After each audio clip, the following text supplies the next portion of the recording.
Once upon a time, in the land of turnips and jam, in which I decided to sit in a slightly different fashion than I had been at the beginning of the story, there was a woman named Marissa who until recently had been a flute maker. But by happenstance, she had recently learned the joy of making tubas instead of flutes, and it brought her much more satisfaction than flute making did. And shortly thereafter, she started making saxophones, and then she invented the electric guitar. And very quickly, among the instrument-making community, Marissa rose in prominence and in fame, and she didn't know what to do with herself because she was used to being just a humble flute maker. So she would travel from town to town, as flute makers are wont to do. But now she was doing it more frequently. She was only able to stay in a town for maybe a day before another town would request or sometimes even demand her presence. And it was larger and larger localities that would make requests of her time. And she felt obligated to answer every call.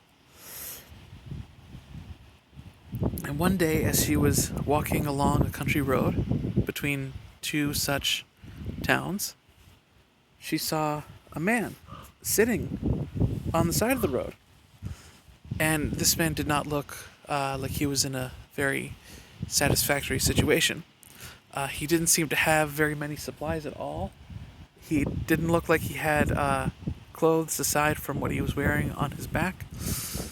And Marissa stopped and she asked him, says, "What are you doing here? What happenstance has happened that led you to this situation?"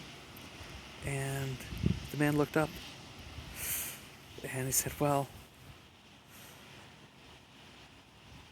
it's been a difficult time for me. I made a mistake, and it's been haunting me for months and months."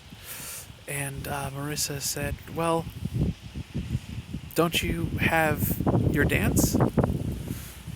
Can't you fall back on the dance that everybody has inside of them? When I was young, I learned my dance by digging a hole." And the man was very confused by this statement. But Marissa kept on talking. And she said, if you only can remember your dance, I'm sure that you will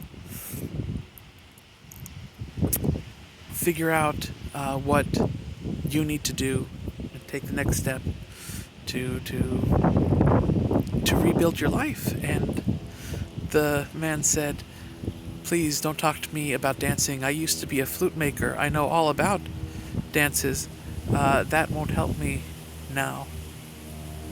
And Marissa said, "What do you mean you used to be a flute maker? There is a high demand for flute making. If you have that ability, you should have no trouble finding work." And the man on the side of the road said, "I made a mistake. One day I went to town and I told a man named William to swim to an island and back, and he drowned, and they kicked me out, and now nobody will make use of my flute making services anymore because they all know about William, and word travels." And Marissa said, "So it was you?" And the man said, "It was me? What was me? You were the man who drowned William. I didn't realize that I thought it was a story that the townspeople had made up.